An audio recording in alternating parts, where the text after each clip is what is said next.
ইতিমধ্যে আপনারা জানেন যে আমাদের দেশের যশস্বী প্রধানমন্ত্রী নরেন্দ্র মোদীজির যে সময়কাল সেটা 12 বছর পূর্তি হয়েছে এবং তার পাশাপাশি গত 10ই জুন আমাদের প্রধানমন্ত্রীর যে সময়কাল যেটা একটা ইতিহাস তৈরি হয়েছে। ভারতবর্ষের প্রথম যিনি প্রধানমন্ত্রী ওনার যে সময়কাল সেটাকেও ক্রস করে গেছে।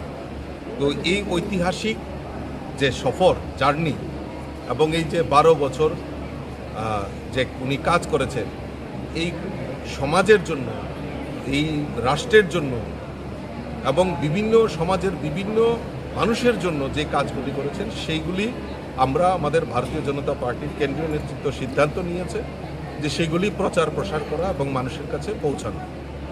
তারই অঙ্গ হিসাবে আমাদের বিভিন্ন জায়গায় একদম পঞ্চায়েত থেকে শুরু করে ব্লক থেকে শুরু করে সমস্ত জায়গায় বিভিন্ন প্রদর্শনীর মাধ্যমে বিভিন্ন অনুষ্ঠানের মাধ্যমে আমাদের সেই প্রধানমন্ত্রীর যে 12 বছর যে সময়কাল সেটা জনসমক্ষে তুলে ধরা হয়েছে।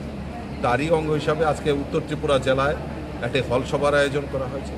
প্রথমে বৃক্ষরোপণ কর্মসূচি আমাদের কাছে আমাদের দেশের প্রধানমন্ত্রীর যে একটা ড্রিম প্রজেক্ট যে এক পের মা কি নাম, এই যে কনসেপ্টটা সেটাকে সারা দেশের সঙ্গে আমরা সেটা উৎসবের মেজাজে সেটা পালন করছি।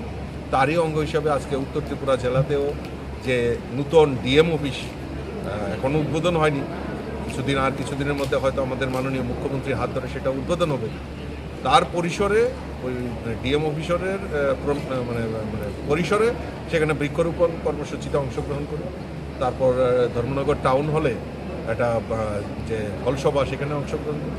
উদ্দেশ্য একটাই যে 12 বছরে প্রধানমন্ত্রী নরেন্দ্র মোদীজি দেশের সুরক্ষার ক্ষেত্রে, দেশের আত্মনির্ভরতার ক্ষেত্রে, দেশের মহিলাদের ক্ষেত্রে, যুবকদের ক্ষেত্রে যে কাজ উনি করেছেন, গরিবদের ক্ষেত্রে যে কাজ করেছেন সেইগুলি জনসমক্ষে এখানে তুলে ধরা হয়েছে।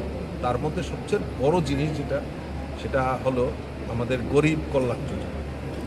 প্রধানমন্ত্রী সেই করোনা কাল থেকে এখন পর্যন্ত প্রায় 8 কোটি মানুষকে এখনও এই বিনা পয়সায় সেখানে আমাদের যে 5 কেজি করে সেখানে রেশন সামগ্রী ফ্রি দেওয়া আছে, এটা সবচেয়ে বড় অ্যাচিভমেন্ট।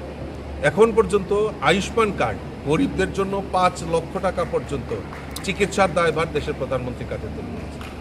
তো এই যে জনকল্যাণ কর্মসূচিগুলি সেগুলি জনসমক্ষে তুলে ধরা, তার জন্যই আমাদের এই অনুষ্ঠান। গরিব মায়েদের ক্ষেত্রে প্রধানমন্ত্রী উজ্জ্বলা জ্যোতি যোজনা, জিরো ব্যালেন্সে ব্যাংক অ্যাকাউন্ট করা, ডিবিডির মাধ্যমে সেখানে বেনিফিশিয়ারিদের টাকা পৌঁছে দেওয়ার কাজ, এরকম উল্লেখযোগ্য কাজ আমাদের দেশের প্রধানমন্ত্রী করেছেন, সেইগুলি জনসমক্ষে আমরা তুলে ধরছি।